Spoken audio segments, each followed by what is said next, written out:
excellent Jasper over there on the playground. How good is the Spirit of Tasmania? Awesome. And we're almost there.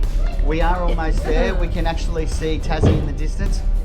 It has been a remarkably smooth sail. Now, I don't know if that's necessarily always the case, but for us, it has been amazing. We prayed for it, didn't we? We did.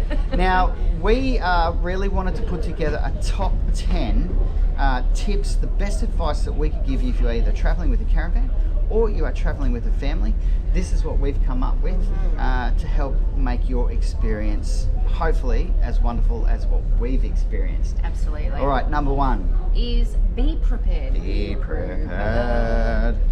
So before you sail, check out Spirit of Tasmania's website. They have a fantastic itinerary planner on their website that gives you everything you need to know for your experience in Tassie, things to see and do, places to stay, road trips to take. So really utilise that. It is an awesome tool on the Spirit of Tasmania website. As far as sail day goes, be prepared, but don't be early. Now this is a weird one for us because we always like to be early, but particularly on the Melbourne side, there's very limited parking if you are travelling with a caravan, particularly a big rig like ours. So arrive on time. You've got plenty of time to check in, like 2.5 hours available to arrive and check in. Look, our check-in time was 8 p.m. with sail time at 10:30 p.m. and the check-in closes 45 minutes before departure. Okay, so at 9:45 it closed. Now we arrived at 8:05. From the queuing system, which is this very organised system, through security check, through the actual check-in process, to our cabin was 45 minutes. Yeah, it was super quick. Yeah, so I don't know if it's always that quick, but that certainly was what we experienced, which was absolutely fantastic. The next one is number 2, is actually to make sure that you do take in and read all the advice relating to food and drinks, okay? What you can and can't travel with onto the boat. Now you can leave things in the caravan, obviously, but read that advice and pay attention. When we went through security, they went through the 4-wheel drive. They made me lift up the canopy and look through that. We then unlocked the van. We walked through the van, opened the fridge, opened the freezer. Some stuff fell out. So another tip. That's all right.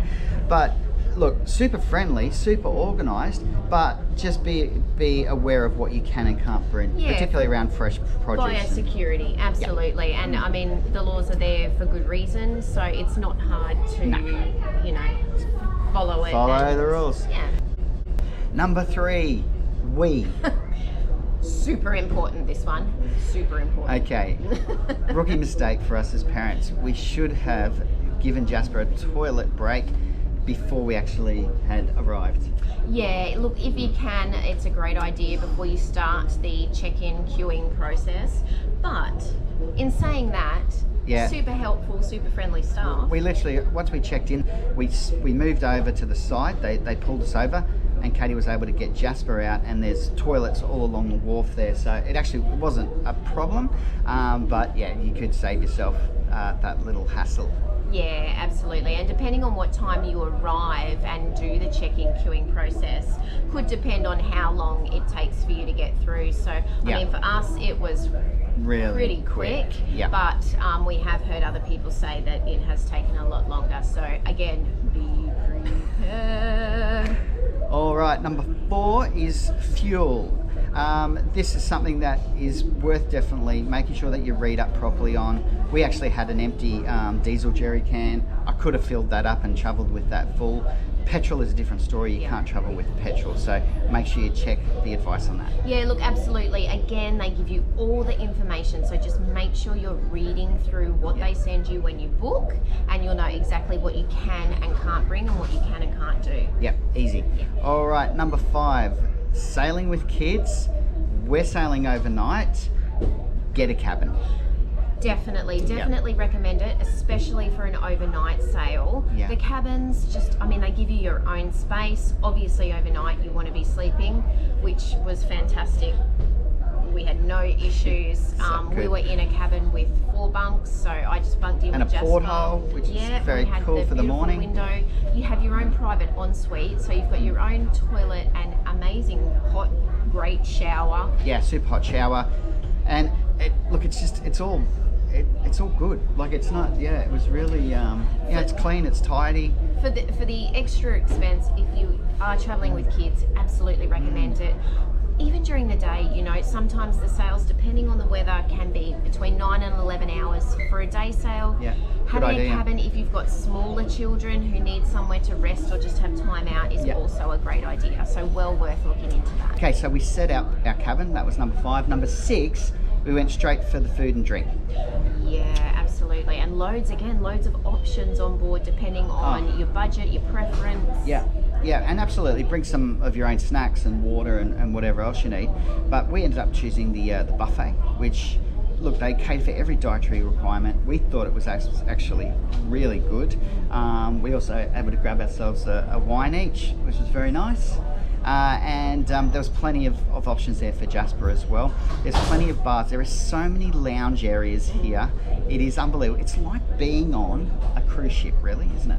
Oh, absolutely. Got that feel about it. Yeah, it definitely is. And again, depending on what time you arrive, we had come in, set up, had our dinner before the ship had even left port. So amazing. There's so much time to get settled before you actually sail. Okay, after dinner, number 7, the tourism hub is right outside or at the door of the buffet, the main restaurant. Yeah, TMK, that's it. And the tourism hub is a great place to talk to. The main tour operator there was Wendy. She gave us some great advice. We were able to pick up our National Parks Pass. It was $60 for 2 months and very recommended. Do it while you're on board, and then also to browse the endless opportunities, experiences that you can, you know, discover and explore on Tasmania. There's this massive 2 walls full of brochures, so that's great for the kids as well to sort of pick out a couple of things, I guess, and absolutely. Enjoy that. Some light reading. All right, next is to explore the ship. So after you leave the tourism hub, right next to that is the reception area and a reading sort of lounge area, like a sort of library kind of area, a quiet zone. But you can pick up a ship map there, okay, which is super cool and super fun for Jasper. They have a fast fact sheet as well with all of the great information about the actual ship itself. But that was great then to use that map to, in effect, go, right, what are we going to explore now? Absolutely. And to be honest, I think Jasper's favourite part was, you know, going up and down the corridors and going up the stairs to the next level and really just exploring everywhere. So lots of fun.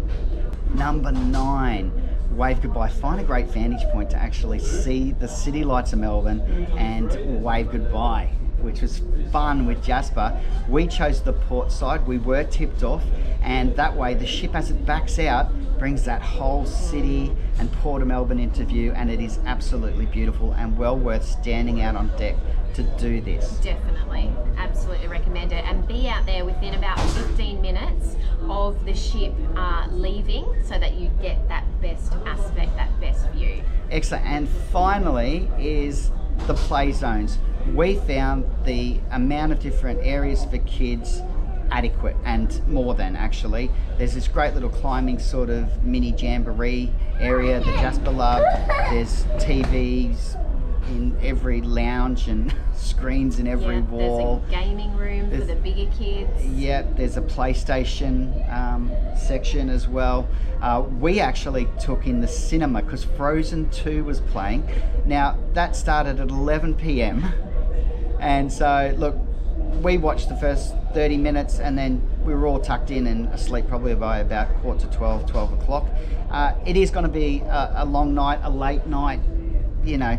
Lose the rules. With it. Yeah, get rid of the rules, enjoy it, make the most of it. Jasper loved being a big kid, but yeah, look, and overall, a really wonderful experience. We couldn't fault any of the staff or any of the experience. We hope that this has helped you. If we can, we're going to give you one sneaky little bonus tip as well. Bonus. We had beautiful calm seas, but we do know that crossing the Bass Strait can not be so good. So we, again, were prepared. We picked up some seasick tablets from the pharmacy just in case, and touch wood, we've never experienced that. We're all quite good on the water, but we did want to be prepared because we didn't know what to expect.